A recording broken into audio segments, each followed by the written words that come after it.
Shalom jemaat yang dikasihi Tuhan, senang sekali saya Pendeta Rubin Adi Abraham bisa melayani Anda dalam ibadah ini.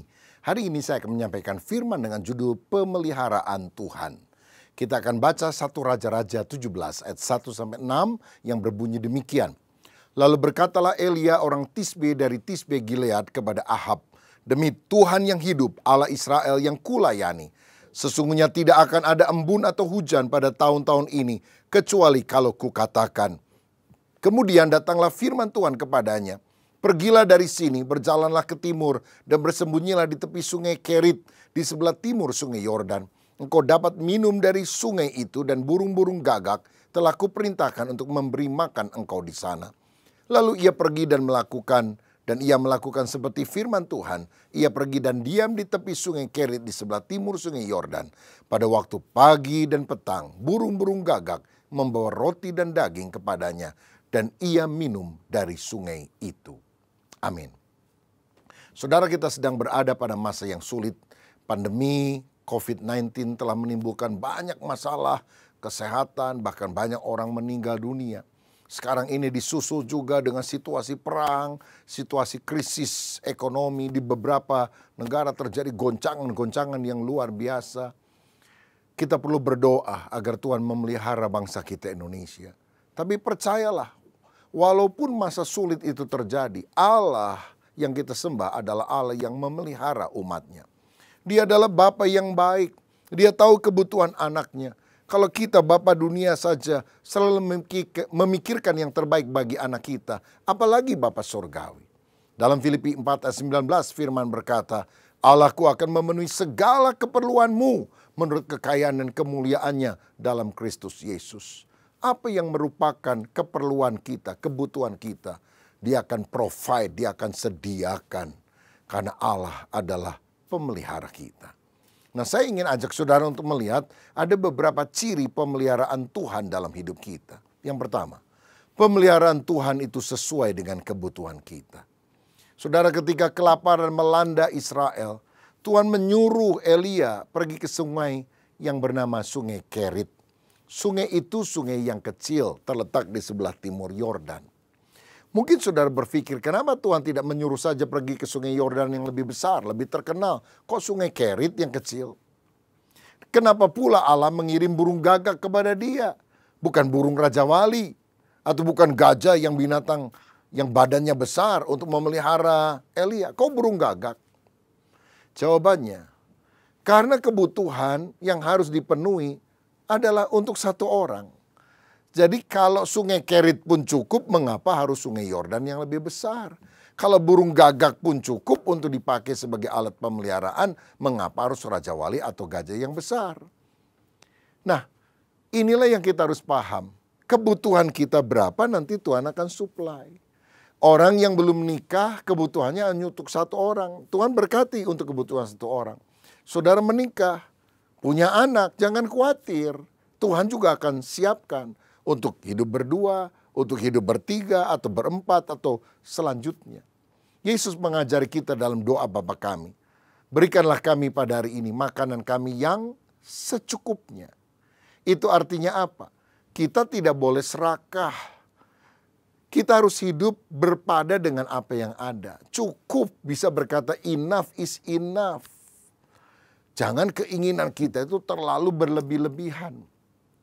Orang kalau miskin memang nanyanya gini, apa makan ya saya hari ini? Karena dia nggak tahu bisa makan atau tidak. Tapi kalau sudah ada duit dia bilang, makan apa ya kita hari ini? Lebih kaya, makan di mana ya kita hari ini? Sangat kaya, makan siapa ya kita hari ini? Lah makan malah makin serakah saudara sekalian. Karenanya Tuhan ingin agar kita tetap bersandar kepada Allah. Saya yakin tidak ada masalah yang terlalu kecil yang dia abaikan. Tapi juga tidak ada masalah yang terlalu besar yang dia tidak bisa selesaikan. Saya ingat ketika anak kami masih kecil, istri saya itu sudah lihat bahwa anak kami perlu kaos singlet, begitu saudara. Tapi karena ada kesibukan pelayanan, dia nggak sempat pergi ke toko untuk membeli kaos singlet. Nah, harus pergi ke luar kota. Tiba-tiba ada seorang teman dari luar negeri datang. Dia bilang, saya bawa oleh-oleh ya bukan buat kamu tapi buat anak kamu. Waktu dibuka kaos singlet.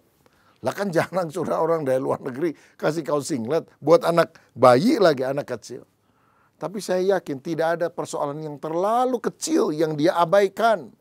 Tapi juga tidak ada masalah yang terlalu besar yang tidak bisa dia selesaikan. Ketika saya dan jemaat harus membangun gereja, setiap bulan itu sekian miliar yang kita harus bayar kepada pihak pemborong dan yang lain-lain. Duit seringkali nggak ada.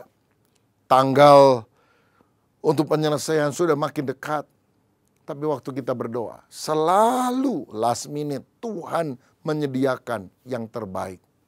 Sehingga kita bisa melunasinya. Sekarang pun kita sedang membeli tanah yang luas dan akan membangun gereja. Biayanya besar yang harus kita bayar setiap bulan dari waktu ke waktu.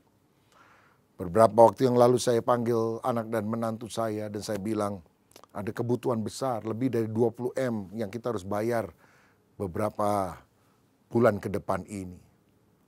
Mereka tanya gimana Pi uangnya? Ya nggak ada, kita doalah biar Tuhan buka jalan.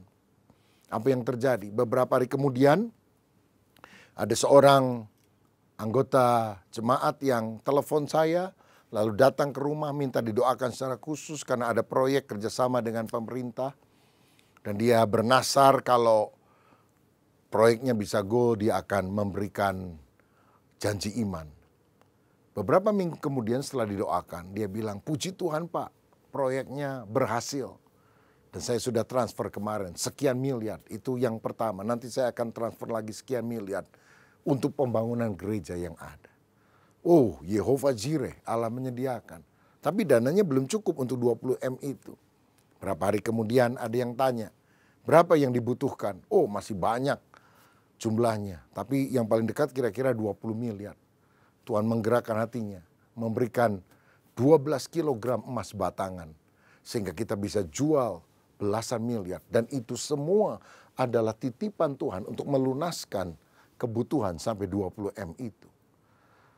Tidak ada masalah yang terlalu besar yang tidak bisa Tuhan selesaikan. Karena itu percayalah pemeliharaan Tuhan sesuai dengan kebutuhan kita. Roma 8 ayat 32 berkata, Ia yang tidak menyayangkan anaknya sendiri tetapi yang menyerahkannya bagi kita semua. Bagaimanakah mungkin Ia tidak mengaruniakan segala sesuatu kepada kita bersama-sama dengan Dia? Bapa Sorgawi mengorbankan anaknya Yesus untuk keselamatan kita saja rela. Masa hal yang lain soal kehidupan dia tidak rela? Yesus mati aja mau, masa memberkati saudara dia tidak mau? Jangan khawatir saudaraku, percayalah bahkan pada masa Tuhan sulit, Tuhan tetap pemelihara kita. Dia menjaga dan memberkati kita. Haleluya. Yang kedua, pemeliharaan Tuhan itu tepat pada waktunya. Dikatakan burung gagak itu membawa roti dan daging pagi dan petang. Pagi dan petang. Tidak pernah terlambat. Burung gagak itu nggak punya arloji loh saudara. Tapi nggak pernah telat. Lah kita pakai arloji, banyak jam di rumah. Tapi kalau datang kebaktian telat melulu ini. Ya. Jadi ingatlah pemeliharaan Tuhan itu tepat pada waktunya. Sebetulnya ada dua kecepatan Tuhan untuk menjawab doa kita. Yang pertama lambat. Dan yang kedua lebih lambat. Tapi dia tidak pernah terlambat. Karena itu, kalau sudah menghadapi satu hal, jangan khawatir lalu tergesa-gesa, terburu-buru, lalu salah langkah. Jam Tuhan tidak pernah terlambat. Jam kita yang seringkali terlalu cepat. Karena itu kita harus belajar menunggu, menantikan waktunya Tuhan. Saya pernah mendengar kesaksian seorang jemaat, karena dia juga minta didoakan. Ada satu kebutuhan, jadi dia mau jual salah satu rumahnya, saudara. Itu menjelang lebaran, biasanya kan dia pikir mungkin rumahnya ini bisa laku. Ditawar orang, waktu itu 1,6 miliar kalau nggak salah. Dan dia udah mau lepaskan, saudara. Tapi menjelang pembayaran, itu orangnya mundur bilang begini, sudah nanti saya pikir dulu setelah lebaran baru saya hubungi. Dan orang itu tidak pernah menghubungi lagi. Orang ini agak kecewa karena sebetulnya udah mau jadi. Tapi setelah lebaran, beberapa hari kemudian ada orang lain yang membeli lebih dari 2 miliar. Kalau dia tidak sabar, dia lepas. Dia kehilangan mungkin 400 juta lebih, saudara. Tuhan tidak pernah terlalu cepat, dia tidak pernah terlalu lambat. Dia menolong kita pada waktunya. Nah, yang penting kita belajar sabar dan menantikan waktunya dia. Ibrani 6 ayat 12 berkata, agar kamu jangan menjadi lamban, tetapi menjadi penurut-penurut mereka yang oleh iman dan kesabaran mendapat bagian dalam apa yang dijanjikan Allah. Kalau janji Allah, Tuhan janji sesuatu kepada saudara, dua hal yang dibutuhkan. Yang pertama, iman. Kalau saudara nggak punya iman, janji Allah tidak akan nikmati. Tapi selain iman, perlu kesabaran. Saudaraku, orang yang beriman itu sabar. Orang yang tidak sabar itu menunjukkan bahwa dia tidak sungguh-sungguh beriman. Iman dan kesabaran membuat kita mendapat apa yang dijanjikan Allah. Dan kalau kita berdoa kepada Tuhan, ingat jawaban Tuhan itu setidaknya ada 3 hal ini. Pertama, ya, karena dia setuju dengan apa yang saudara minta. Yang kedua, tidak, karena itu bukan yang terbaik. Tapi yang ketiga, tunggu. Dan justru seringkali jawaban Tuhan ketika saudara meminta adalah tunggu. Karena dalam masa penantian itu dia memproses kita supaya kita hidup berkenan kepada Tuhan.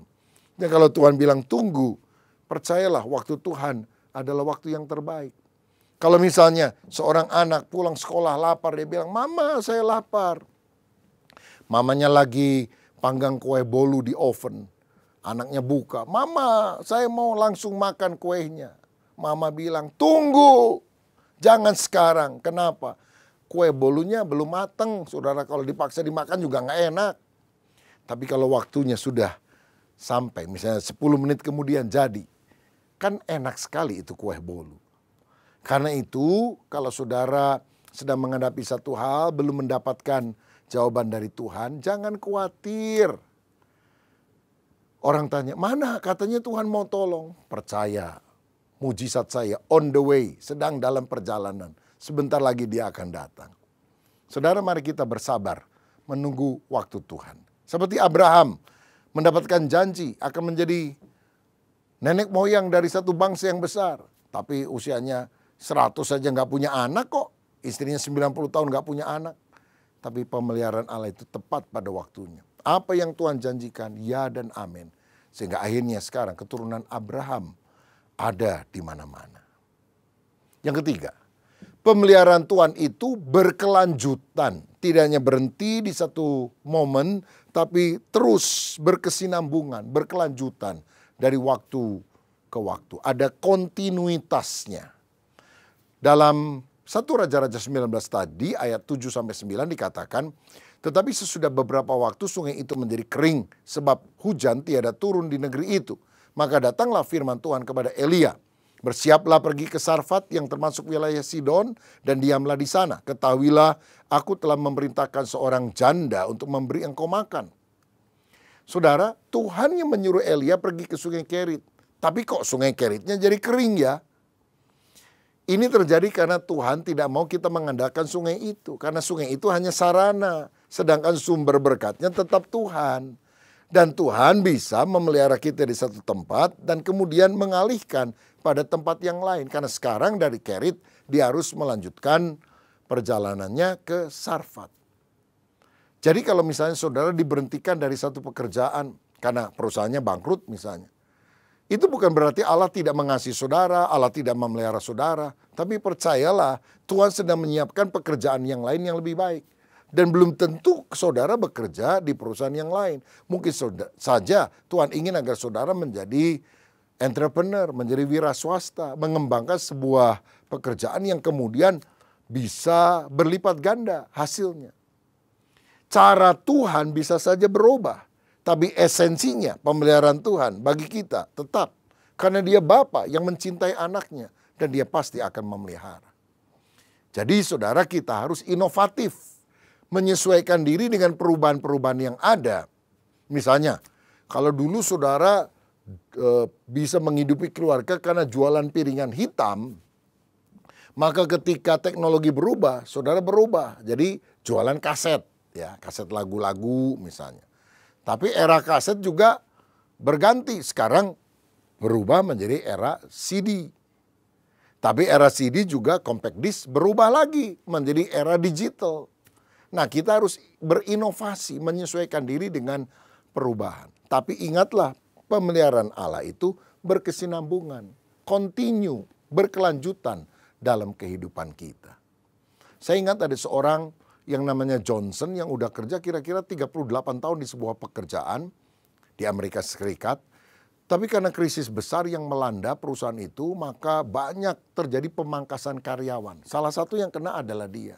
Pada dia itu orangnya loyal, rajin, dan dia sangat jengkel karena yang tidak diberhentikan itu adalah orang-orang yang cuma bisa cari muka, menjilat, dan prestasinya nggak ada. Aduh, dia kecewa, saudara.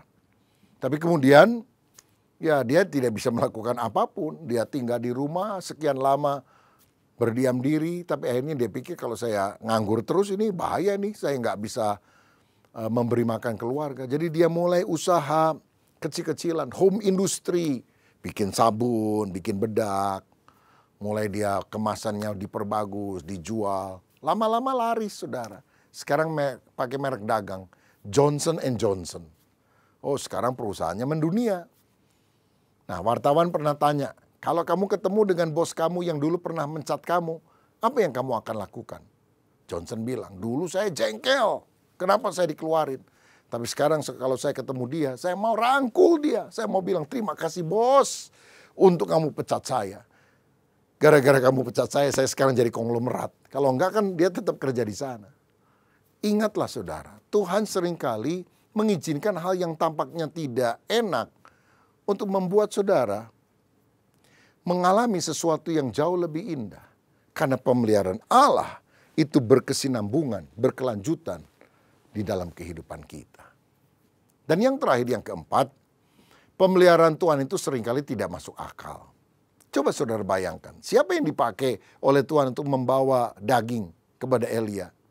Gagak. Gagak itu kan daging mentah aja atau daging busuk aja dia mau, apalagi daging segar.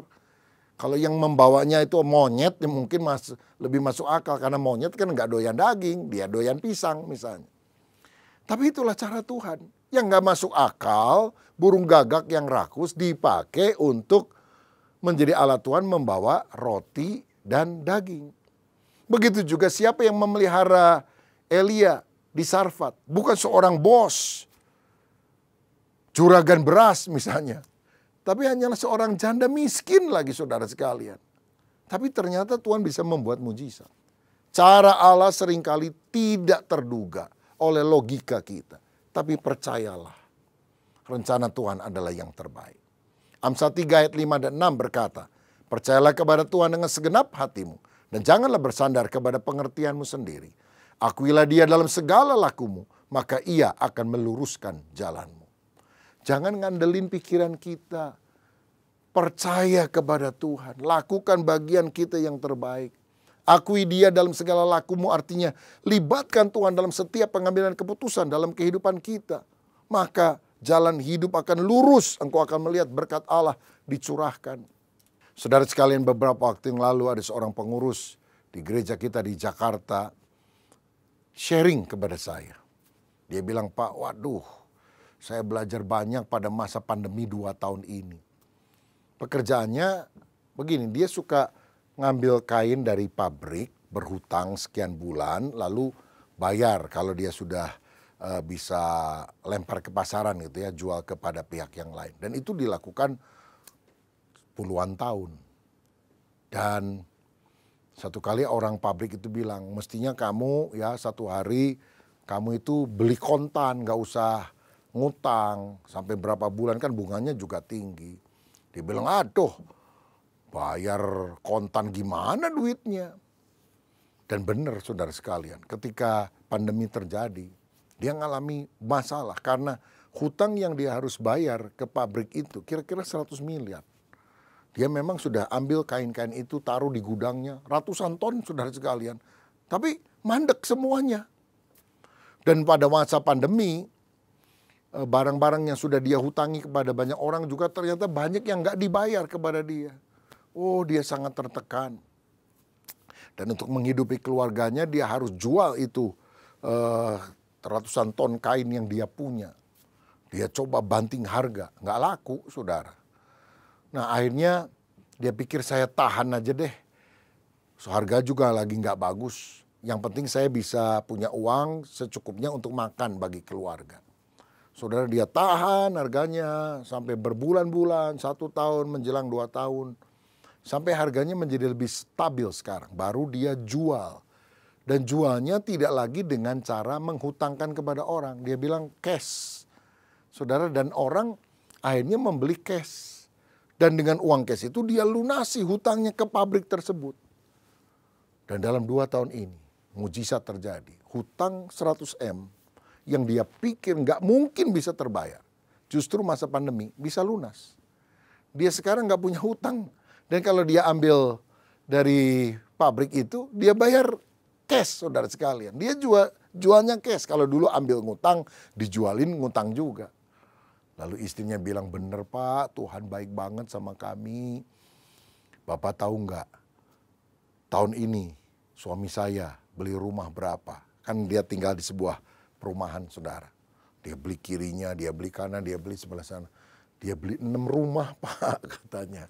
Wah banyak banget saya bilang. Itu satu kompleks bisa kamu beli lama-lama saya bilang. Apa yang gak masuk akal? Tuhan sediakan, diberkati justru pada masa sulit. Karena apa? Mengandalkan Tuhan. Tiap hari baca Alkitab. Berkali-kali baca firman dari Kejadian sampai Wahyu. Dan terutama menghidupinya. Saudara, saya percaya Tuhan akan memelihara. Kalau kita sungguh-sungguh juga melekat kepada Dia. Mengandalkan Dia. Apa yang tidak masuk akal Tuhan bisa kerjakan.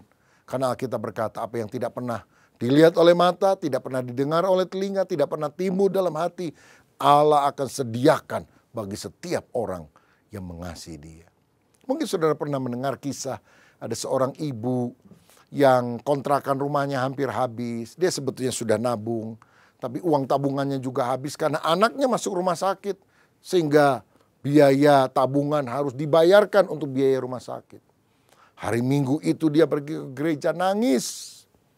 Karena hari Senin dia harus keluar dari rumah tersebut. Dia nggak punya uang dan dia nggak tahu dia harus tinggal di mana. Tapi walaupun bebannya besar, dia tidak menunda untuk pergi ke rumah Tuhan. Dia tetap setia beribadah. Tuhan buka jalan. Setelah ibadah ada seorang ibu lain datang dan bertanya, Bu, boleh nggak saya minta tolong? Ibu ini pikir, aduh saya lagi susah ini orang minta tolong. Minta tolong apa ya? Begini, saya ini punya rumah agak di pinggiran kota sih. Saya beberapa hari yang lalu nengok rumah saya, kok ternyata ada orang-orang yang ninggalin di emperan rumah saya itu, di bagian depannya. Waduh, ini karena rumah nggak dijaga, lama-lama bahaya juga kalau begitu. Jadi saya mau minta tolong, apakah ibu berkenan kalau ibu pindah ke rumah saya? Nggak usah bayar Bu, karena saya yang perlukan. Bahkan karena itu agak di pinggiran dan ibu kan suka kebaktian ke sini. Pokoknya tiap bulan saya kasih ongkos transport dah. Yang cukup asal ibu jagai dan rawat rumah tersebut. Gimana Bu? Mau atau tidak? Ibu ini saudara sekalian nangis di hadapan Tuhan. Dia bilang, Tuhan terima kasih. Aku baru saja kebingungan soal kontrakan rumah. Ternyata ada orang yang minta tolong untuk aku menjaga rumahnya. Skenario yang terhebat itu diciptakan oleh Tuhan. Dia bisa mengatur semua orang di dalam berkat pemeliharaannya. Tugas kita apa? Andalkan Tuhan. Percayalah, Tuhan adalah Bapa yang baik. Dia adalah Bapa yang bisa diandalkan, bisa dipercaya. Karena pemeliharaan Tuhan berlaku dalam hidup saudara. Saya mau berdoa kalau ada di antara saudara yang hari-hari ini sedang mengalami pergumulan dalam keluarga, masalah ekonomi, pekerjaan atau apapun. Dan kau rindu Tuhan memelihara hidupmu. Yang penting hatimu sungguh mengasihi Tuhan. Engkau sungguh-sungguh cinta Tuhan, setia kepada Dia. Maka apa yang tidak pernah engkau pikirkan, Tuhan sediakan bagi setiap orang yang cinta kepadanya. Mari kita berdoa. Bapa terima kasih untuk kebenaran firman-Mu. Kami percaya Engkau Allah pemelihara kami. Pemeliharaan Tuhan sesuai dengan kebutuhan kami. Pemeliharaan Tuhan adalah pada waktu-Mu, karena waktu-Mu adalah waktu yang terbaik. Pemeliharaan Tuhan juga berkelanjutan, tidak pernah berhenti dalam hidup kami. dan pemeliharaan Tuhan adalah sesuatu yang tidak masuk akal. Karena Tuhan melampaui akal kami. Dan itulah mujizat. Hamba berdoa dalam nama Tuhan Yesus. Biarlah umat-Mu yang sedang mengalami pergumulan, mengalami mujizat, mengalami Tuhan saat ini. Terima mujizat dan pertolongan Tuhan dalam nama Yesus. Terima kasih Bapa, kami bersyukur dalam nama Yesus. Amin. Salam sehati, Tuhan Yesus memberkati.